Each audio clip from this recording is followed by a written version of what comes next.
होगा गांव का बड़ा ही सौभाग्य है जो इस नवरात्रि के उपलक्ष्य में श्रीमद् भागवत महापुराण सप्ताह कथा का आयोजन हो रहा है। इन्हीं नवरात्रि के दिनों में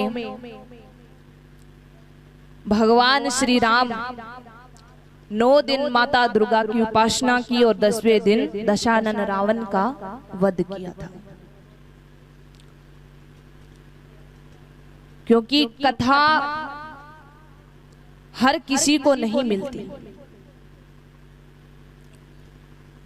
और जो कथा में नहीं आए उनकी कोई गलती नहीं है, परंतु परमात्मा की कोई कृपा नहीं है उन पर। और जिन पर परमात्मा की कृपा हुई है वो इस कथा में आकर बैठ गए हैं।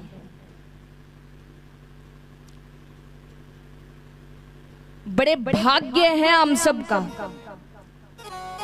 जो ये कथा सुनने के लिए मिल रही है। ये गंगा हमारे गांव में दौड़ के आई है। इसमें जितना डुबकी लगाओगे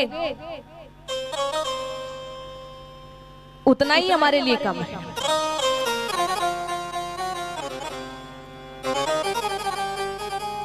कथा हमारे जीवन में बहुत महत्व रखती है।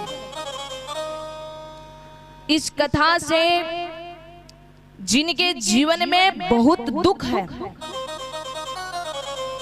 अब दुख किसको नहीं है, हर एक इंसान के हर एक घर में दुख ही दुख है। जहां पर जाओ व्यक्ति यही कहता है मेरे तन में बड़ी अशांति छाई हुई है। हर प्राणी को हर इंसान को दुख ही दुख है। लेकिन ये भागवत महापुराण एक ऐसा महान ग्रंथ है जिसको सुनने मात्र से समस्त दुख का निवारण होता है।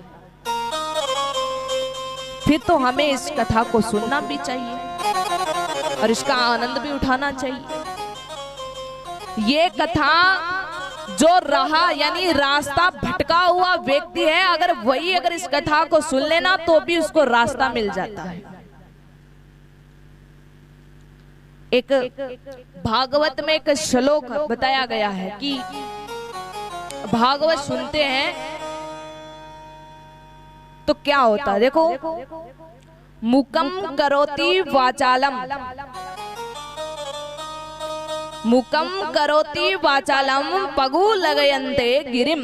यानी जो भागवत महापुराण ये जो ग्रंथ सुनता है, जिसको कानों से सुनाई नहीं देता उनको सुनाई देने लगता है, जो चल नहीं सकता वो चलने लग जाता है और जो बोल नहीं सकता वो बोलने लग जाता है। इतनी पावनमयी कथा है ये कथा। मरे हुए व्यक्ति का कल्याण करती है और जीते हुए जीव का भी कल्याण करती है।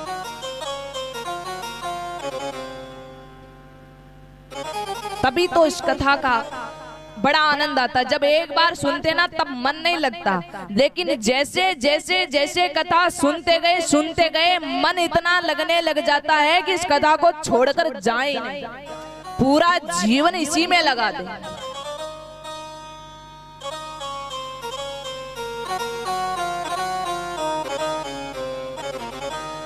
अच्छा, एक बात बताओ मुझे कि आप जैसे कोई सागर आ गया, समझ रहे हो, सागर आ गया तो उसको पार करने आपको जाना है, उससे पार रास्ते बीच में ना कोई सड़क है ना कोई जाने का कोई मार्ग है, और जाना आपको क्या है, समुद्र पार करके।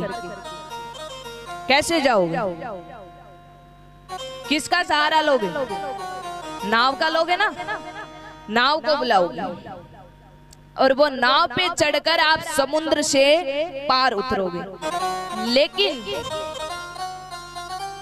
भव से पार कैसे उतरोगे, भव सागर से पार कैसे जाओगे? वहां ना तो आप नाव का सहारा ले सकते, ना किसी मानव का सहारा ले सकते, किसका सहारा लोगे? तो बताया गया है कि समुद्र से पार करने के लिए हमें नाव की जरूरत पड़ती है और भव से पार उतरने के लिए हमें श्रीमद् भागवत महापुराण की जरूरत पड़ती है। ये ऐसा पुराण है जो हमें भव सागर से पार उतार देता है, हमारे जीवन का कल्याण कर देता है, हमें तार देता है। चाहे जीवन में कितना ही पाप क्यों ना किया हो, अगर इस कथा को सुन ले तो समस्त पाप का विनाश हो जाता है।